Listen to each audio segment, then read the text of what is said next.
Hello dear students, substances in common use हा आपला नवीचा chapter आपण आज सुरू करत आहोत. कोणताही चॅप्टर सुरू करण्याच्या आधी त्याच्यातले बेसिक कन्सेप्ट्स म्हणजे हा चॅप्टर व्यवस्थित समजण्यासाठी त्यातल्या काही बेसिक गोष्टी समजून घेणं पहिल्यांदा गरजेचं असतं आणि त्या आपण आजच्या लेक्चरमध्ये पहिल्यांदा क्लिअर करून घेऊयात आणि मग हळूहळू चॅप्टरमधल्या मेन कन्सेप्ट्सकडे वळूयात. सबस्टन्सेस इन कॉमन यूजमध्ये काय दिलंय की आपल्या रोजच्या वापरामध्ये येणाऱ्या वेगवेगळ्या सबस्टन्सेसची माहिती, मग त्यांच्या प्रॉपर्टीज, त्यांच्या रिॲक्शन्स, अशा सगळ्या पार्ट्स आपण बघितल्या. सो ह्याच्यात सुरुवातीलाच काही बेसिक प्रश्न विचारलेले आहेत की काही सबस्टन्सेसची नावं दिलीत तुम्हाला, टेबल सॉल्ट, सोप, टूथपेस्ट. मग ह्याच्यामधले ऍसिड कोण, बेसेस कोण, मेटल कोण, नॉन मेटल कोण, सॉल्ट कोण, असे काही प्रश्न तुम्हाला विचारलेत. मग हे सगळं सुरू करण्याच्या आधी पहिल्यांदा आपण डिस्कस करूयात ऍसिड कोणाला म्हणायचं, बेस कोणाला म्हणायचं, सॉल्ट कोणाला म्हणायचं आणि मग त्याच्याशी रिलेटेड काही, कारण हा चॅप्टर तुम्हाला हे सगळे आपण पहिल्या सेमिस्टरमध्ये शिकलो आणि शक्यता नाकारता येत नाही की तुम्ही ते विसरला असाल वगैरे. सो स्टुडंट्स, आपण फर्स्ट सेमिस्टरमध्ये आयन्स आणि रॅडिकलचा एक चार्ट शिकलो होतो बघा. मला त्या चॅप्टरचं नाव आता आठवत नाही. ऍसिड बेसिसचाच असेल माझ्यामध्ये, ऍसिड बेसिस आणि सॉल्टचा.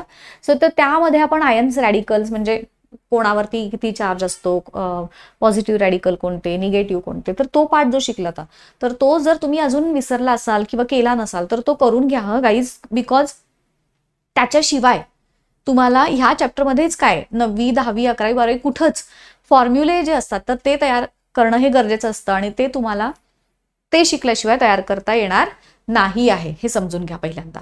त्यामुळं ते जर नसेल केलं, आता अगदी परीक्षेच्या ह्याच्यात जर नाही मिळालं तर तरी सुद्धा तुम्ही 1-2 दिवसाचा वेळ काढून ते बघाच, कारण तरच तुम्ही हे फॉर्म्युले तयार करू शकाल. एक काय, हे केमिस्ट्रीचे चॅप्टर असतात तर त्याच्यामध्ये पाठांतर तुम्हाला करू तुम्ही शकत नाही ना. फॉर्म्युले म्हणा किंवा केमिकल रिॲक्शन्स म्हणा, हे कसं तुम्ही तयार करणार, म्हणजे पाठ कसं करणार ना, ते तुम्हाला तयार करावंच लागणार आहे.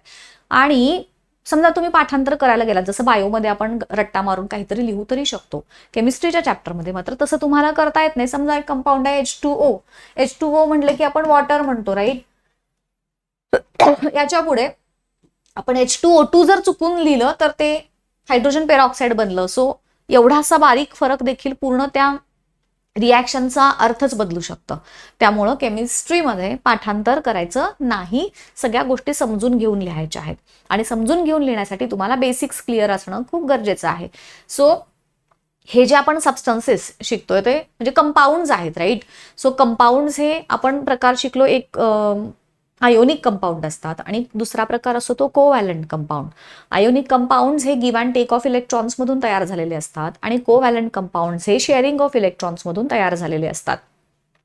कोणत्याही आयोनिक कंपाऊंडचा जर विचार करायचा झाला तर त्याच्यामध्ये 2 प्रकारचे आयन्स असतात, हो की नाही. एक प्रकार असतो कॅटायन आणि दुसरा प्रकार असतो ऍनायन, राईट. सो ह्याच्यामध्ये एक आला कॅटायन ज्याच्यावरती पॉझिटिव्ह चार्ज असतो, दुसरा आला ऍनायन ज्याच्यावरती निगेटिव्ह चार्ज असतो, राईट. सो ह्या दोघांचे मिळून म्हणजे हा कॅटायनवरती पॉझिटिव्ह चार्ज का आला, बिकॉज तो इलेक्ट्रॉन्स डोनेट करतो म्हणून त्याच्यावरती पॉझिटिव्ह चार्ज आला. ते कसं वगैरे मी तुम्हाला बेसिक फाउंडेशनच्या व्हिडिओजमध्ये सांगितलंय. पॉझिटिव्ह चार्ज येणं म्हणजे काय असतं, निगेटिव्ह चार्ज येणं म्हणजे काय असतं. पॉझिटिव्ह चार्ज आला इट मीन्स त्याच्याकडचा इलेक्ट्रॉन कमी झाला, म्हणजेच निगेटिव्ह चार्ज कमी झाला. इलेक्ट्रॉन दिलाय ना त्यानं, इलेक्ट्रॉन डोनेट केलाय आणि डोनेट केल्यामुळे त्याच्यावरती असणारा निगेटिव्ह चार्ज कमी झाला, पण पॉझिटिव्ह चार्ज म्हणजे प्रोटॉनचं जे संख्या होती ती तेवढीच राहिली ना, म्हणून त्याला आपण पॉझिटिव्ह चार्ज आला म्हणतो. निगेटिव्ह चार्ज कधी येतो, जेव्हा इलेक्ट्रॉनची संख्या वाढते इलेक्ट्रॉन्स ऍक्सेप्ट केल्यामुळं आणि प्रोटॉनची संख्या मात्र तेवढीच राहते, तेव्हा त्याच्यावरती निगेटिव्ह चार्ज येतो. असं साध्या सोप्या भाषेत सांगायचा प्रयत्न केला, लक्षात ठेवा. सो हे इलेक्ट्रॉन्स डोनेट करतात आणि हे इलेक्ट्रॉन्स ऍक्सेप्ट करतात. Give and take of electrons मधून जे तयार होतात ते आयोनिक कंपाऊंड. सो आता याच्यामध्ये बघा, याच्यात मग ह्याच्यावरून आपण ऍसिड, बेस आणि सॉल्ट ची डेफिनिशन आपल्याला सांगता येईल. ऍसिड कोणाला म्हणतो आपण, थोडंसं डार्क करू का.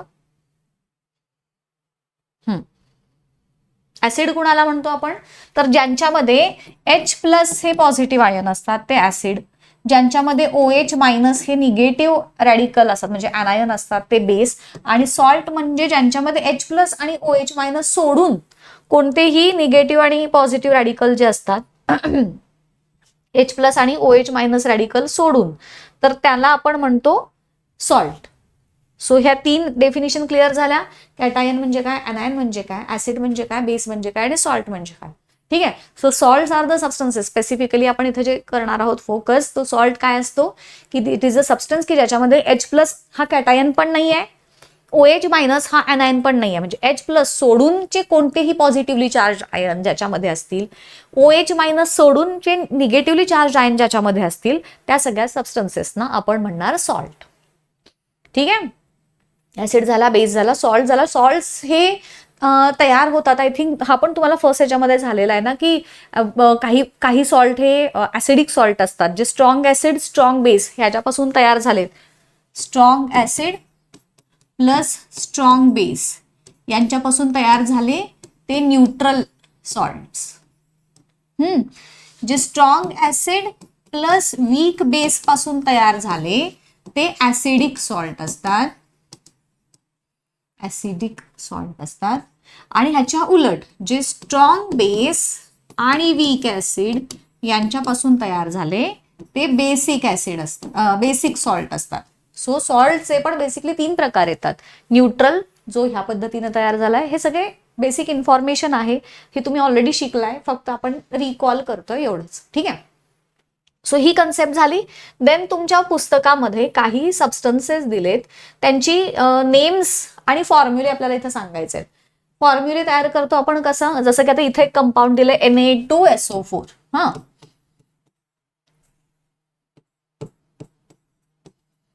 आता ह्या फॉर्म्युलावरून ह्याचं नाव सांगायचं आहे. Na म्हणजेच कोण आहे, सोडियम. सोडियम आणि हा आहे सल्फेट, सो ह्याचं नाव झालं सोडियम सल्फेट. हा, आपण कसं आहे आता ह्याचं समजा नाव दिलंय आणि त्याचा आपल्याला फॉर्म्युला बनवायचा आहे. फॉर एक्झाम्पल इथं कोण दिलंय तुम्हाला, मॅग्नेशियम क्लोराईड दिलं. ठीक आहे, मॅग्नेशियम क्लोराईड. सो मॅग्नेशियम साठीचा फॉर्म्युला आहे, सिम्बॉल आहे Mg. क्लोरीनचं सिम्बॉल आहे Cl आहे. आता एवढंच लिहून तयार होणार आहे का, नाही. मॅग्नेशियम क्लोराईडचा जेव्हा आपण फॉर्म्युला तयार करतो, आपण त्यांच्या खाली त्याचे जे सिम्बॉल्स आहेत त्याच्या खाली त्याची व्हॅलन्सी लिहितो, राईट. सो मॅग्नेशियमची व्हॅलन्सी आहे +2, क्लोरीनची व्हॅलन्सी आहे -1.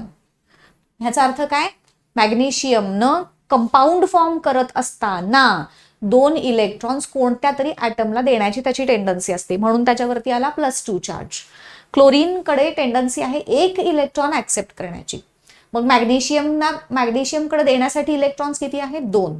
So what magnesium does, magnesium त्याच्याकडच्या 2 इलेक्ट्रॉन्सपैकी 1 इलेक्ट्रॉन एका क्लोरीनला, दुसरा इलेक्ट्रॉन दुसऱ्या क्लोरीनला देतो आणि मग त्याच्यातून MgCl2 ची निर्मिती होते. सो मॅग्नेशियम क्लोराईडचा फॉर्म्युला झाला MgCl2.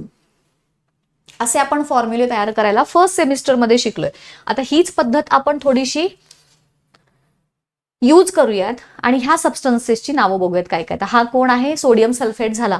K3PO4, ह्याचं नाव काय आहे, K म्हणजे कोण आहे, पोटॅशियम, PO4 म्हणजे फॉस्फेट, सो ह्याचं नाव झालं पोटॅशियम फॉस्फेट. लिहून ठेवा ज्यांना ह्यांची नावं माहिती नाहीत. हा, एक आयडिया करा तुम्ही, मी सांगते. तुमची नोटबुक आहे, नोटबुक घ्या. नोटबुकच्या बॅक पेजवरती 2 कॉलम्स बनवा, नेम, फॉर्म्युला. आणि ह्या चॅप्टरमध्ये आपण जे जे काही कंपाऊंड आता घेत आहोत, कंपाऊंड आलं आणि त्याचं नाव आलं की मागं त्या ह्याच्यामध्ये लिहित चालायचं. So at the end of the chapter तुम्हाला ह्या चॅप्टरमध्ये असणारे सगळे कंपाऊंड्स आणि त्यांचे नावं, फॉर्म्युले एकत्र कंपाईल होतील. सो आता आपलं पहिलंच नाव काय झालं, हे सोडियम सल्फेट, फॉर्म्युला झाला Na2SO4. दुसरं काय आहे, पोटॅशियम फॉस्फेट, फॉर्म्युला झाला K3PO4. ह्याचा अर्थ काय रे, PO4 ची व्हॅलन्सी 3 आहे आणि पोटॅशियमची व्हॅलन्सी 1 आहे, असा ह्याचा अर्थ आहे. बरोबर. त्यानंतर CaCl2, हा तर सोपा आहे, कोण आहे, कॅल्शियम क्लोराईड. कॅल्शियमची व्हॅलन्सी 2, क्लोरीनची व्हॅलन्सी 1. ठीक. इथे सोडियम क्लोराईड, सोडियम क्लोराईडचा फॉर्म्युला काय झाला, NaCl, राईट. Na म्हणजे सोडियम, Cl. त्यानंतर मॅग्नेशियम Mg. आता मगाशी बघितलं तसं क्लोरीन, क्लोरीनची व्हॅलन्सी 1 आहे आणि मॅग्नेशियमची व्हॅलन्सी 2 आहे, सो ह्याचा फॉर्म्युला झाला MgCl2. त्यानंतर मॅग्नेशियम सल्फेट आहे MgSO4. SO4. आता मॅग्नेशियमची व्हॅलन्सी 2 आहे, सल्फेटची पण व्हॅलन्सी 2 आहे, सो MgSO4 झाला. पोटॅशियम क्लोराईड KCl दिसतंय ना रे तुम्हाला इथं? एक सेकंड, थोडंसं ऍडजस्ट करू का? आता दिसेल बघा व्यवस्थित. त्यानंतर कॅल्शियम कार्बोनेट CaCO3, त्यानंतर मॅग्नेशियम ब्रोमाइड MgBr2, ब्रोमाइडची 1 आहे. सो हे फॉर्म्युले झाले सगळ्या ह्या सबस्टन्सेस, आणि त्यांची नावं लिहून ठेवा आणि फॉर्म्युले लिहून ठेवा. ठीक आहे.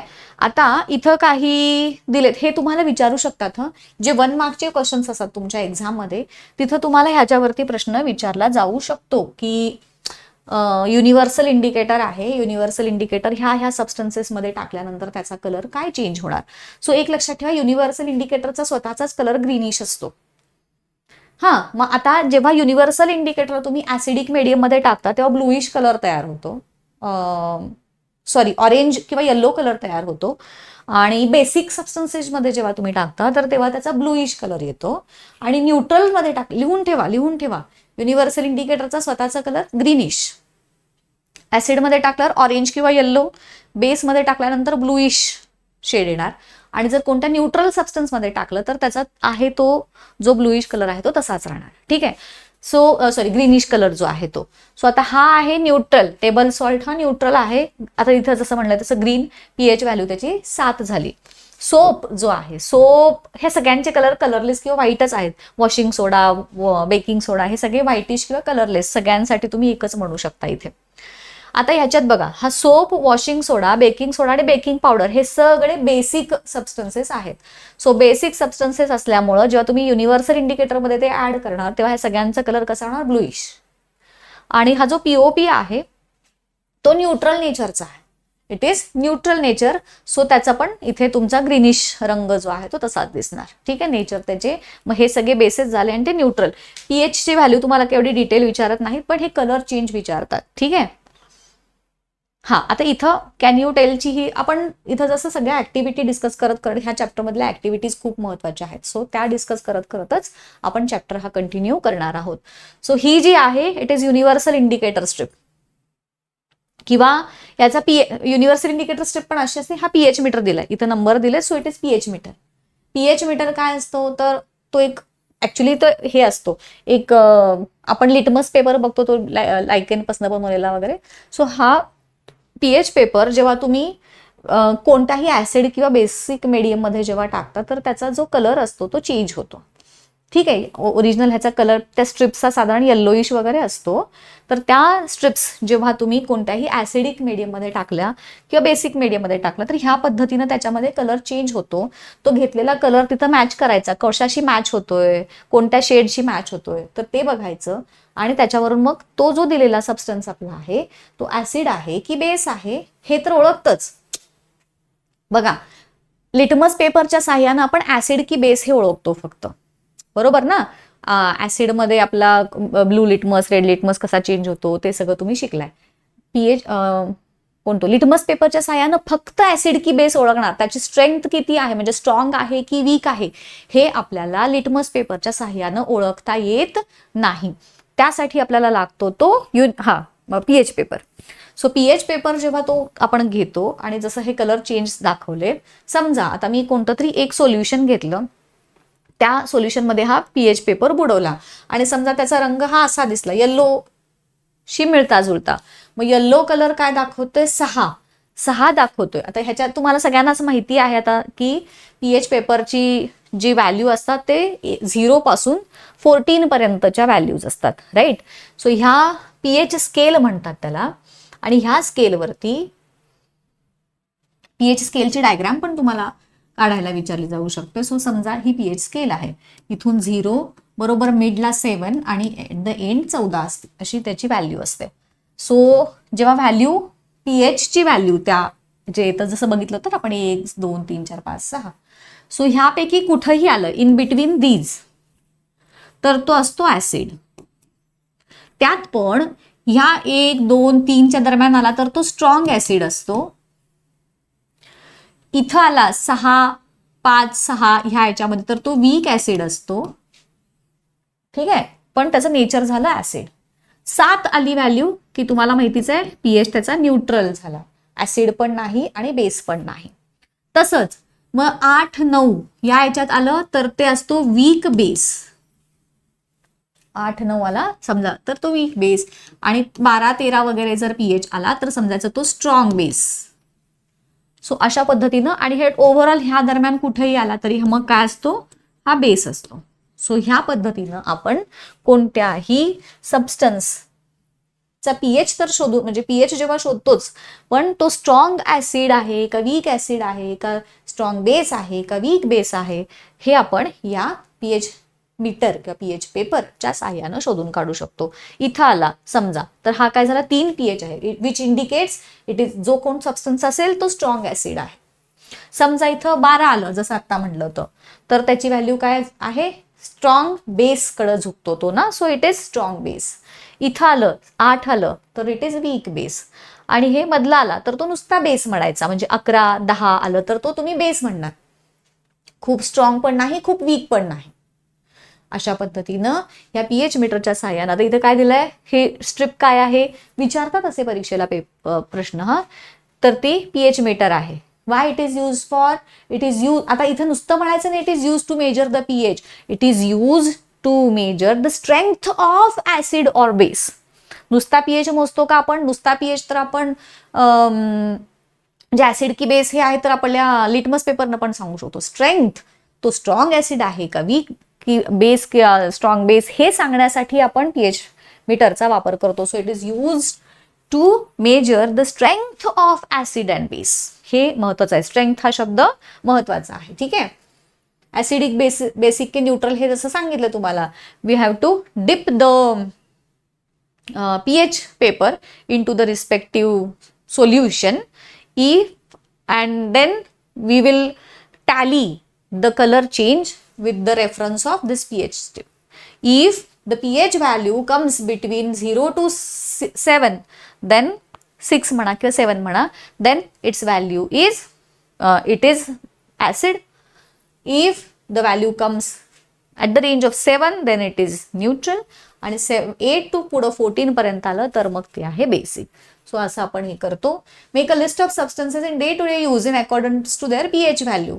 आता हे आपण करूयात, मी हे तुम्हाला देते आपल्या नेक्स्ट याच्यामध्ये, ह्याच्याबद्दल काही बेसिक याची माहिती. हे तुम्हाला विचारत नाहीत एक्झामला, बट तुम्हाला जर क्युरिओसिटी असेल तर मला सांगा हा कमेंट करून की द्या आम्हाला व्हॅल्यू, मग मी देईन, अदरवाईज नाही, बिकॉज इतकं महत्वाचं नाही. But if you want it I will give you, but त्यासाठी तुम्हाला कमेंट करून सांगावं लागेल. ठीक आहे, सो हे झालं. ठीक आहे, ही तर बेसिक सगळी माहिती आपण बघितली. सगळं आपण ह्या चॅप्टरशी आता पुढचा पार्ट शिकण्यासाठी प्रिपेअर झालेलो आहोत, राईट.